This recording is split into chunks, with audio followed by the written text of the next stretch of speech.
Hello दोस्तों, नमस्कार। जय हिंद, वंदे मातरम। कैसे आप सभी दोस्तों? उम्मीद करता हूं कि आप सब बहुत अच्छे होंगे और आपके सीपीसीटी की एग्ज़ाम की तैयारी टॉप लेवल पे चल रही होगी।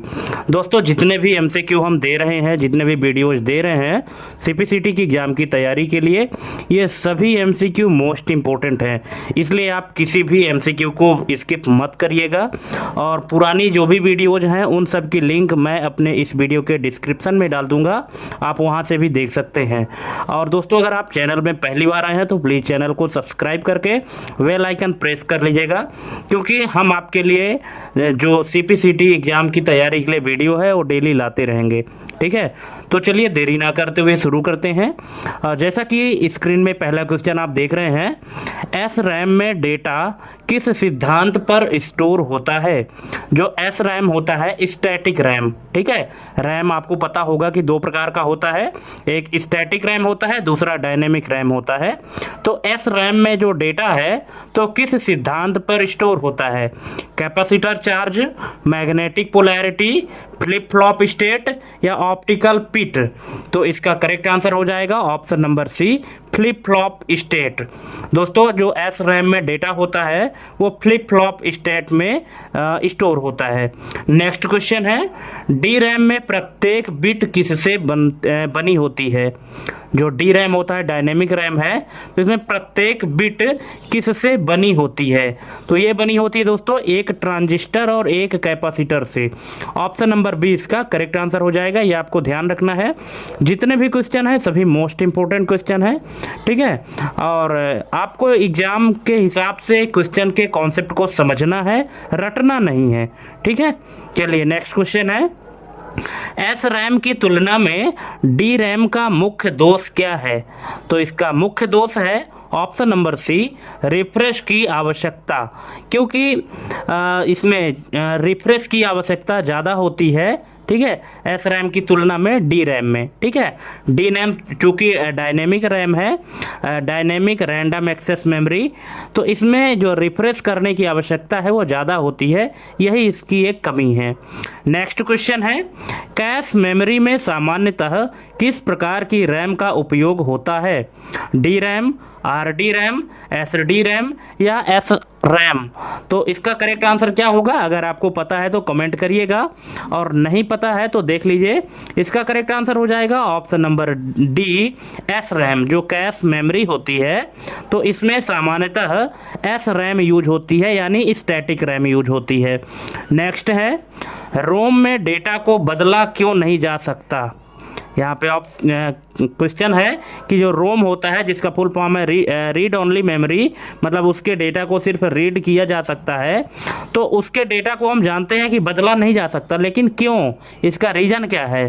तो इसका करेक्ट आंसर हो जाएगा ऑप्शन नंबर सी, सर्किट स्थायी रूप से लिखा जाता है। ठीक है, सर्किट में जो प्रोग्रामिंग होती है वो टेम्परेरी नहीं बल्कि परमानेंट रूप से राइट की जाती है, इसलिए उसे बदला नहीं जा सकता। ठीक है, एक नॉर्मल यूजर जो है तो उसको नहीं बदल सकता, सिर्फ वो जो राइट करने वाला है, जो प्रोग्रामर है, वही उसको अल्ट्रा वायलेट के किरण के माध्यम से चेंज कर सकता है।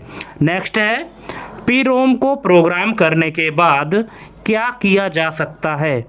जो पी रोम है, यानी प्रोग्रामेबल रीड ओनली मेमोरी, इसको प्रोग्राम करने के बाद क्या किया जा सकता है? केवल एक बार प्रोग्राम, बार बार इरेज, केवल रीड और राइट दोनों, अनलिमिटेड रीराइट? तो इसका करेक्ट आंसर हो जाएगा ऑप्शन नंबर ए, केवल एक बार प्रोग्राम किया जा सकता है। ऑप्शन नंबर ए इसका करेक्ट आंसर हो जाएगा। नेक्स्ट है, ईपी रोम चिप पर मौजूद क्वाड विंडो का कार्य क्या है? कूलिंग का, पावर देना, अल्ट्रावायलेट लाइट से इरेज करना या डेटा रीड करना? तो इसका करेक्ट आंसर हो जाएगा option number C, ultraviolet light से इरेज करना। जो यूवी लाइट होती है, यूवी लाइट का पूरा नाम है अल्ट्रावायलेट लाइट। ठीक है, तो इस लाइट के माध्यम से ईपी रोम के डेटा को इरेज किया जाता है। नेक्स्ट है, ईपी रोम की विशेषता क्या है? तो इसकी मुख्य विशेषता है option number B, electric erase. Option number B इसका करेक्ट आंसर हो जाएगा। नेक्स्ट है, कैश मेमोरी का एक्सेस टाइम रैम की तुलना में कैसा होता है? अधिक होता है, समान होता है, बहुत कम होता है या अस्थिर होता है? तो इसका करेक्ट आंसर हो जाएगा ऑप्शन नंबर सी, बहुत कम होता है। ठीक है, कैश मेमोरी का जो एक्सेस टाइम है तो रैम की तुलना में कैसा होता है? बहुत कम होता है। मतलब कैश मेमोरी को कोई भी डेटा एक्सेस करने में कम टाइम लगता है रैम की अपेक्षा में। ठीक है, बहुत कम। नेक्स्ट है L1 कैश। L1 कैश कहाँ स्थित होती है? अब बताइए L1 कैश कहाँ स्थित होती है? तो ये होती है दोस्तों CPU के अंदर। ऑप्शन नंबर सी इसका करेक्ट आंसर हो जाएगा। नेक्स्ट है L2 कैश सामान्यतः कहाँ स्थित होती है? तो ये होती है CPU के पास या CPU के अंदर। Option number B. L1 और L2 जो कैश हैं तो ये CPU के पास या CPU के अंदर ही स्टोर होती हैं। ठीक है, मतलब वो स्थिति उनकी कहाँ होती है, कहाँ मौजूद होते हैं? CPU के पास या CPU के अंदर। नेक्स्ट है वोलाटाइल मेमोरी की मुख्य विशेषता क्या है? आपको पता होगा वोलाटाइल और नॉन वोलाटाइल का कॉन्सेप्ट। ठीक है, तो वोलाटाइल की मुख्य विशेषता है ऑप्शन नंबर सी, पावर हटाने पर डेटा मिट जाता है। ठीक है, वोलाटाइल का मतलब होता क्या है? वोलाटाइल का मतलब होता है कि अगर आपने पावर सप्लाई ऑफ किया है तो डेटा आपका वहीं से डिलीट हो जाएगा। वोलाटाइल का मतलब होता है टेम्परेरी स्टोरेज, नॉट परमानेंट। ठीक है, नेक्स्ट है नॉन वोलाटाइल मेमोरी का उदाहरण कौन सा है? तो नॉन वोलाटाइल मेमोरी का उदाहरण है ROM. Option number D. ROM जो है तो नॉन वोलाटाइल मेमोरी का उदाहरण है, क्योंकि रोम में जो भी डेटा स्टोर होता है वो परमानेंट स्टोर होता है। नेक्स्ट है हार्ड डिस्क में डेटा रीड राइट करने के लिए क्या उपयोग होता है? लेजर, हेड, लेंस या डायोड? तो इसका करेक्ट आंसर हो जाएगा ऑप्शन नंबर बी, हेड। ठीक है, हार्ड डिस्क में जो डेटा स्टोर होता है या रीड राइट होता है तो किसके माध्यम से? हेड के माध्यम से होता है। ठीक है, नेक्स्ट है हार्ड डिस्क की स्पीड किसमें मापी जाती है? आरपीएम, डीपीआई, पीपीआई या एफपीएस? तो ये मापी जाती है आरपीएम। आरपीएम का फुल फॉर्म किसको किसको पता है? आप लोग कमेंट जरूर करिएगा। ठीक है, और अगर नहीं पता है तो भी कमेंट करके ये पूछिएगा कि क्या होता है, तो फिर मैं आपको बताऊंगा। और यदि आपको पता है तो प्लीज़ कमेंट करिएगा। ठीक है, चलिए नेक्स्ट क्वेश्चन है एसएसडी में मूविंग पार्ट्स क्यों नहीं होते? ये तो सबको पता है कि एसएसडी में मूविंग पार्ट्स नहीं होते, लेकिन क्यों नहीं होते? तो इसका कारण है option number B, flash memory प्रयोग होती है। ठीक है, क्यों नहीं होते? क्योंकि एसएसडी में फ्लैश मेमोरी प्रयोग होती है, इसलिए उसमें मूविंग पार्ट्स यूज नहीं होते। तो फिर मूविंग पार्ट्स किस में होता है? जो हार्ड डिस्क होती है ना, हार्ड डिस्क में मूविंग पार्ट होता है, एक प्लेट लगी होती है, मैग्नेटिक प्लेट है, और वो मूव करती रहती है। ठीक है, जिसके माध्यम से डेटा रीड राइट होता है। लेकिन एसएसडी में वो प्लेट नहीं होती है, उसके स्थान पे फ्लैश मेमोरी यूज होती है। नेक्स्ट है एसएसडी की स्पीड हार्ड डिस्क से अधिक क्यों होती है? तो इसका कारण है option number C, electronic access के कारण। ऑप्शन नंबर सी इसका करेक्ट आंसर हो जाएगा। नेक्स्ट है सीडी में डेटा किस रूप में स्टोर होता है? मैग्नेटिक ट्रैक, इलेक्ट्रिक पल्स, पिट्स और लैंड्स, कैपेसिटर चार्ज? तो ये होता है दोस्तों पिट्स और लैंड्स। ऑप्शन नंबर सी इसका करेक्ट आंसर हो जाएगा।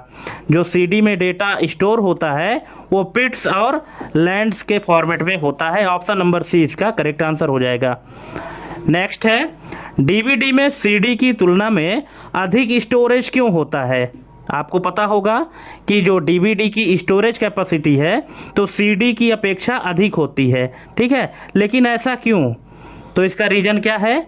यहाँ पे ऑप्शन है कि बड़े आकार के कारण, दूसरा है कि अधिक लेयर्स और छोटे पिट्स के कारण, तीसरा है मैग्नेटिक सिस्टम, और चौथा है कम स्पीड। तो इसका करेक्ट आंसर हो जाएगा ऑप्शन नंबर बी, अधिक लेयर्स और छोटे पिट्स के कारण। ठीक है, जो डीवीडी में होता है तो लेयर्स की संख्या अधिक होती है और पिट्स जो है तो छोटे छोटे होते हैं, इसलिए इसमें अधिक स्टोरेज होती है डीवीडी में। नेक्स्ट है ब्लू रे डिस्क में अधिक स्टोरेज का कारण क्या है? तो इसका अधिक स्टोरेज का कारण है option number B, blue razor की ब्लू लेजर की छोटी वेवलेंथ, ऑप्शन नंबर बी। जो ब्लू लेजर होती है इसकी छोटी वेवलेंथ के कारण स्टोरेज जो है तो अधिक होती है। नेक्स्ट है मेमोरी हायरार्की। मेमोरी हायरार्की में सबसे तेज कौन सी मेमोरी होती है? Hard disk, cache, RAM, optical disk. तो इसका करेक्ट आंसर हो जाएगा cache, option number B. Next है मेमोरी हायरार्की में सबसे धीमी कौन सी मेमोरी होती है? तो ये होती है hard disk, option number C. Next है पेन ड्राइव किस इंटरफेस से जुड़ती है? HDMI, USB, VGA या PS2? तो ये जुड़ती है USB, ऑप्शन नंबर बी इसका करेक्ट आंसर हो जाएगा। नेक्स्ट है मेमोरी कार्ड का सबसे सामान्य प्रकार कौन सा है? सिम, SD, IDE या AGP? तो इसका करेक्ट आंसर हो जाएगा SD, ठीक है, ऑप्शन नंबर बी। दोस्तों SD का फुल फॉर्म भी आपको कमेंट करना है, ठीक है। चलिए नेक्स्ट क्वेश्चन है, फ्लैश मेमोरी किस श्रेणी में आती है? वोलाटाइल, मैग्नेटिक, नॉन वोलाटाइल या ऑप्टिकल? तो फ्लैश मेमोरी आती है non volatile, option number C. Next है डी रैम में रिफ्रेश ना होने पर डेटा क्यों नष्ट हो जाता है? तो इसका करेक्ट आंसर हो जाएगा option number B, capacitor charge leak होने से, ऑप्शन नंबर बी इसका करेक्ट आंसर हो जाएगा। नेक्स्ट है एस रैम को डी रैम से अधिक महंगा क्यों माना जाता है? तो इसका कारण है ऑप्शन नंबर ए, अधिक ट्रांजिस्टर प्रति बिट के कारण, ऑप्शन नंबर ए इसका करेक्ट आंसर हो जाएगा। नेक्स्ट है कैश मेमोरी में हिट रेशियो का अर्थ क्या है? तो इसका अर्थ है सफल एक्सेस का अनुपात, ऑप्शन नंबर बी। नेक्स्ट है कैश मिस होने पर डेटा कहाँ से लाया जाता है? रजिस्टर से, रोम से, मेन मेमोरी से या ऑप्टिकल डिस्क से? तो कैश मिस होने पर डेटा लाया जाता है मेन मेमोरी से, ऑप्शन नंबर सी इसका करेक्ट आंसर हो जाएगा। नेक्स्ट है राइट थ्रू पॉलिसी में डेटा कहाँ लिखा जाता है? तो इसमें लिखा जाता है कैश और रैम दोनों में, ऑप्शन नंबर सी इसका करेक्ट आंसर हो जाएगा। नेक्स्ट है राइट बैक पॉलिसी में डेटा पहले कहाँ स्टोर होता है? तो ये होता है केबल कैश में, ऑप्शन नंबर डी इसका करेक्ट आंसर हो जाएगा। दोस्तों अगर आपको चारों ऑप्शन पढ़ने हैं तो आप वीडियो पॉज करके और पढ़ सकते हैं, ठीक है, और इसके बाद भी आप कॉन्सेप्ट अपना क्लियर कर सकते हैं। नेक्स्ट है L3 कैश का उपयोग मुख्यतः किसमें होता है? तो ये होता है मल्टी कोर CPU में, ऑप्शन नंबर बी। नेक्स्ट है मेमोरी लेटेंसी का अर्थ क्या है? तो इसका अर्थ है access delay time, option number C, access delay समय। नेक्स्ट है हार्ड डिस्क में सीक टाइम क्या दर्शाता है? डिस्क की गति, हेड और ट्रैक तक पहुंचने का समय, डेटा ट्रांसफर रेट या डिस्क का आकार? तो सीक टाइम दर्शाता है हेड का ट्रैक तक पहुंचने का समय, ऑप्शन नंबर बी। नेक्स्ट है रोटेशनल लेटेंसी किससे संबंधित है? तो ये संबंधित है डिस्क की घूर्णन गति से, option number A. Next SSD में वियर लेवलिंग का उद्देश्य क्या है? तो इसका उद्देश्य है समान रूप से सेल उपयोग, option number B. Next NAND flash का मुख्य उपयोग कहाँ होता है? कैश मेमोरी में, SSD और pen drive, optical disk, register? तो ये होता है SSD और पेन ड्राइव में, option number B. Next NOR flash का उपयोग अधिकतर कहाँ होता है? तो ये होता है फर्मवेयर स्टोरेज में, ऑप्शन नंबर ए। नेक्स्ट है CD-ROM में डेटा लिखने की प्रक्रिया कब होती है? तो ये होती है निर्माण के समय, ऑप्शन नंबर बी। जब इसकी मैन्युफैक्चरिंग होती है उसी समय पे CD-ROM में डेटा लिखने की प्रक्रिया होती है। नेक्स्ट है DVD-RW मतलब DVD रीड राइट का मुख्य लाभ क्या है? तो इसका मुख्य लाभ है बार बार रीराइट करना, ऑप्शन नंबर सी। नेक्स्ट है ब्लू रे डिस्क में डुअल लेयर का अर्थ क्या है? तो इसका अर्थ है दो storage layers, option number B इसका करेक्ट आंसर हो जाएगा। नेक्स्ट है हार्ड डिस्क में प्लेटर किससे बना होता है? तो ये बना होता है ग्लास या एल्यूमिनियम पर मैग्नेटिक कोटिंग से। ऑप्शन नंबर बी इसका करेक्ट आंसर हो जाएगा। नेक्स्ट है सॉलिड स्टेट ड्राइव यानी एसएसडी में डेटा एक्सेस क्यों तेज होता है? तो इसका करेक्ट आंसर हो जाएगा no moving parts. Option number C, कोई भी मूविंग पार्ट्स ना होने के कारण डेटा जल्दी से एक्सेस हो जाता है। नेक्स्ट है फ्लैश मेमोरी में ब्लॉक इरेज का अर्थ क्या है? तो इसका अर्थ है पूरे ब्लॉक को इरेज करना। ऑप्शन नंबर सी इसका करेक्ट आंसर हो जाएगा। नेक्स्ट, मेमोरी कार्ड में माइक्रो एसडी का उपयोग मुख्यतः कहाँ होता है? तो ये होता है स्मार्टफोन में। Option number A. Next, cache mapping में डायरेक्ट मैपिंग का मुख्य दोष क्या है? इसका मुख्य दोष है high conflict miss. Option number B. Next, fully associative cache की विशेषता क्या है? तो इसकी मुख्य विशेषता है option number C any block anywhere, मतलब कोई भी ब्लॉक कहीं भी। Option number C. नेक्स्ट है सेट एसोसिएटिव कैश क्या होता है? तो ये होता है डायरेक्ट और फुली एसोसिएटिव का मिश्रण। नेक्स्ट, हार्ड डिस्क में सेक्टर क्या होता है? डिस्क का बाहरी भाग, ट्रैक का छोटा भाग, मोटर का भाग या हेड का भाग?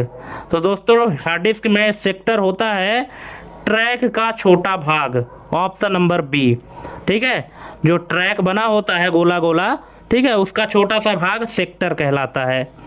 नेक्स्ट है मेमोरी हायरार्की का मुख्य उद्देश्य क्या है?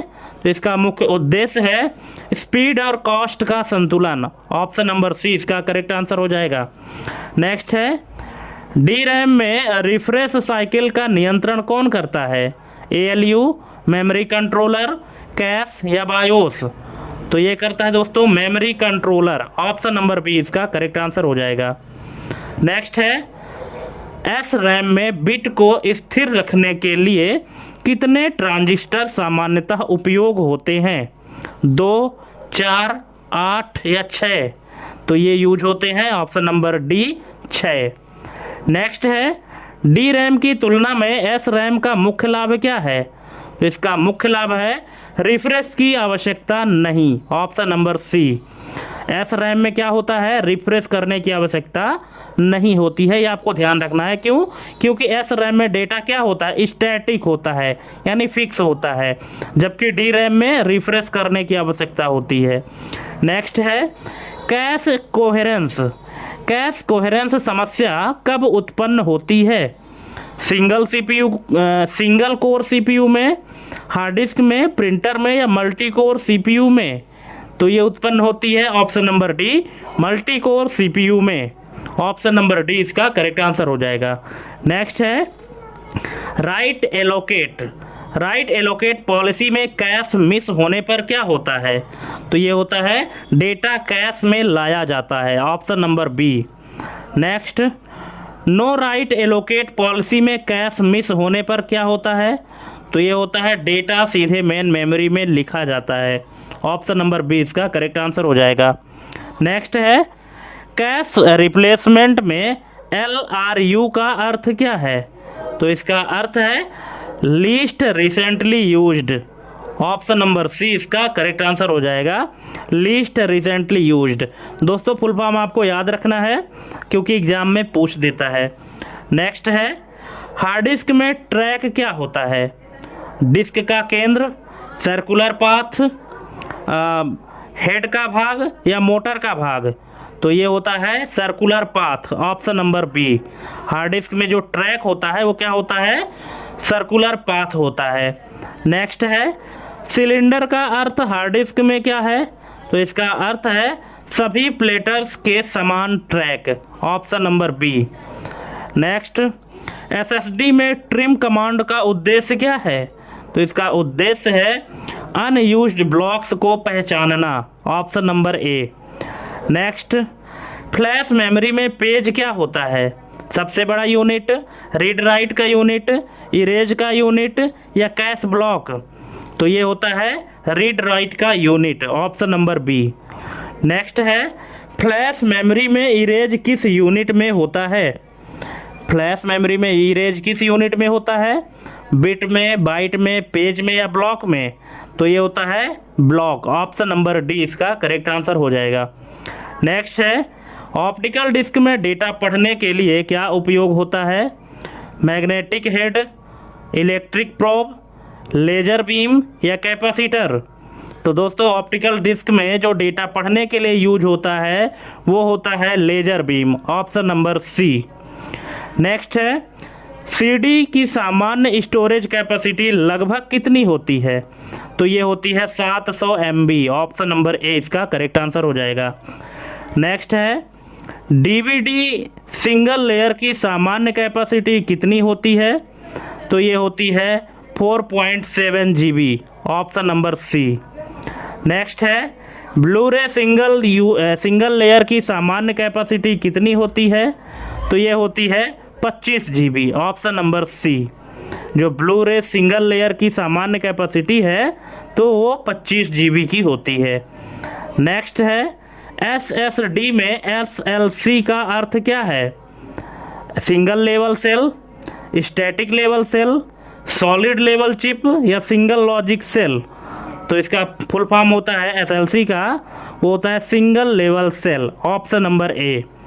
नेक्स्ट है, MLC फ्लैश में प्रति सेल कितने बिट स्टोर होते हैं? 1, 2, 4 या 8? तो इसका करेक्ट आंसर है 2।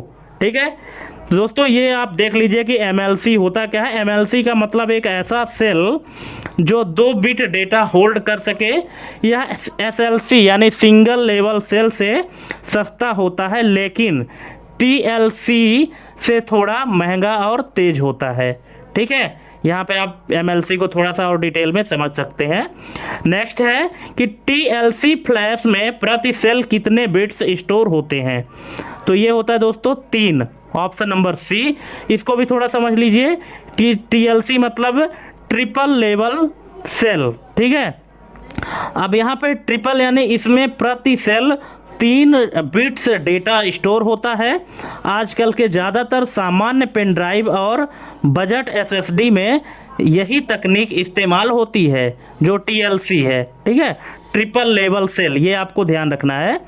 नेक्स्ट है, QLC फ्लैश में प्रति सेल कितने बिट्स स्टोर होते हैं? तो ये होता है दोस्तों 4। Option number C. इसके बारे में क्या है आपको ये भी जान लीजिए। मतलब QLC का मतलब होता है क्वाड लेवल सेल, और क्वाड का अर्थ होता है 4। ठीक है, इसमें प्रति सेल 4 बिट्स डेटा स्टोर होता है।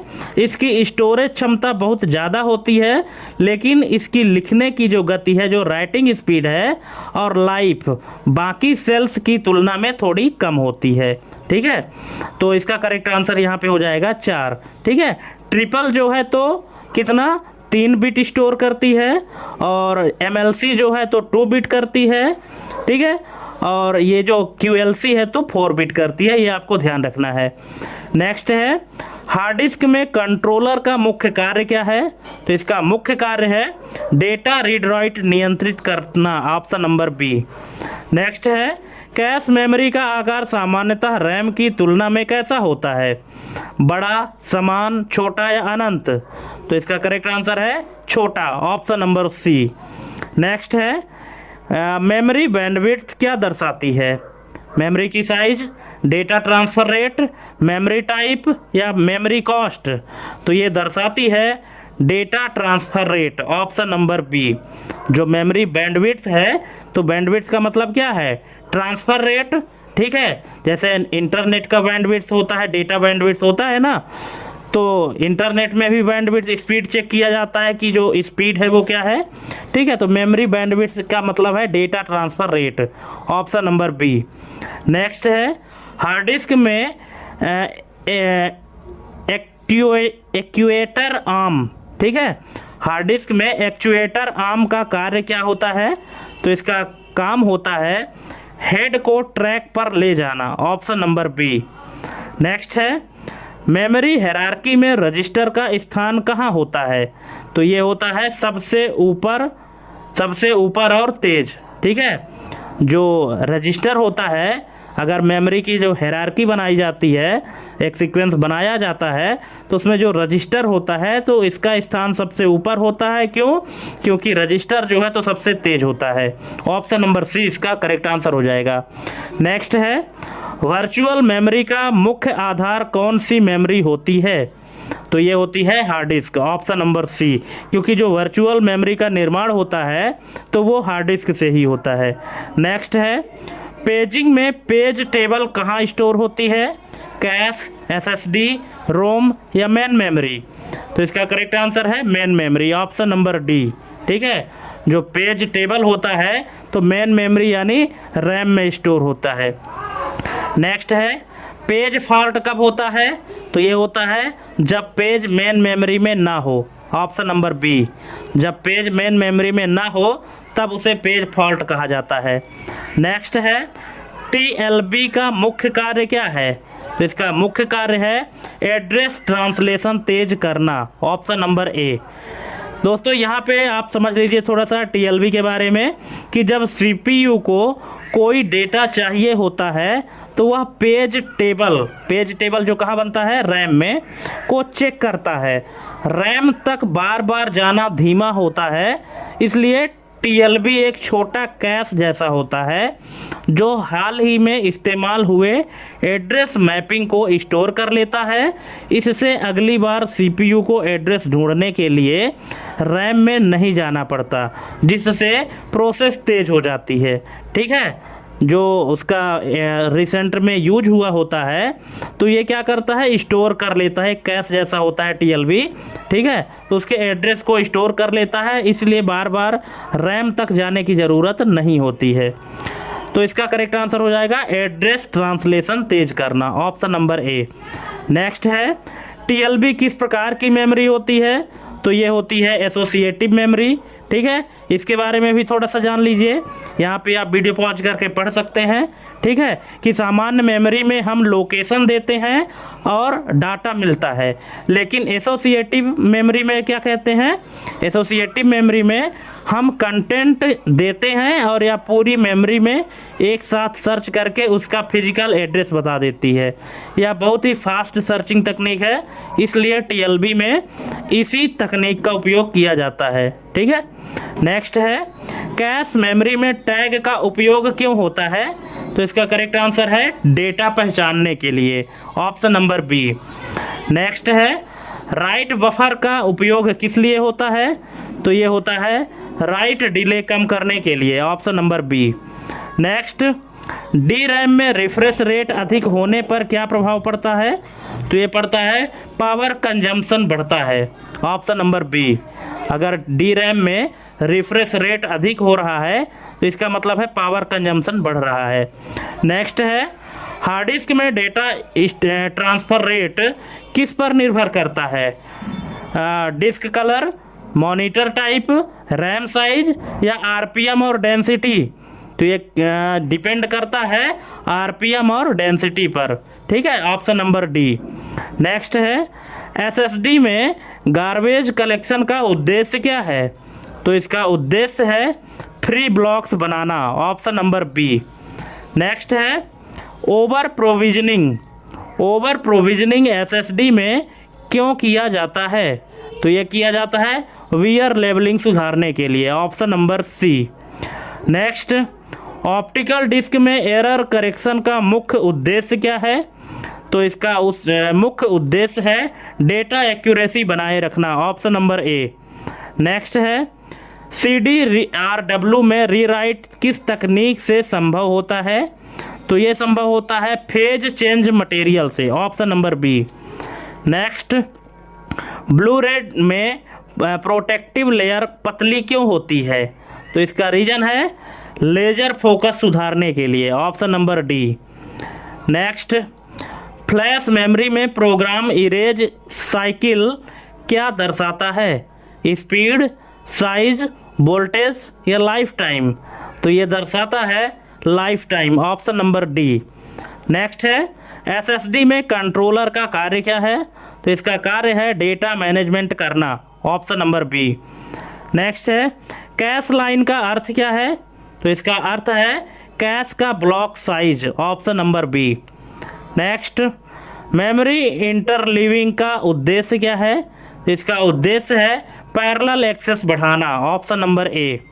नेक्स्ट, डुअल चैनल मेमोरी का लाभ क्या है? इसका लाभ है डेटा ट्रांसफ़र स्पीड बढ़ाना, option number C. Next, ECC memory का उपयोग क्यों किया जाता है? तो ये किया जाता है एरर डिटेक्ट और करेक्ट करने के लिए, ऑप्शन नंबर बी। नेक्स्ट है, हार्ड डिस्क में फ्रेगमेंटेशन का प्रभाव क्या होता है? तो ये होता है स्पीड घटती है, ऑप्शन नंबर ए। नेक्स्ट है, डीफ्रेगमेंटेशन का मुख्य उद्देश्य क्या है? इसका उद्देश्य है डेटा को क्रमबद्ध करना, option number D. Next, memory mapped का अर्थ क्या है? तो इसका अर्थ है इनपुट आउटपुट को मेमोरी एड्रेस स्पेस में मैप करना। नेक्स्ट, स्वैपिंग का उपयोग कब होता है? तो ये होता है जब रैम भर जाए, ऑप्शन नंबर सी इसका करेक्ट आंसर हो जाएगा कि जब रैम भर जाएगा तभी तो स्वैपिंग होगी। नेक्स्ट है, थ्रेशिंग की स्थिति कब उत्पन्न होती है?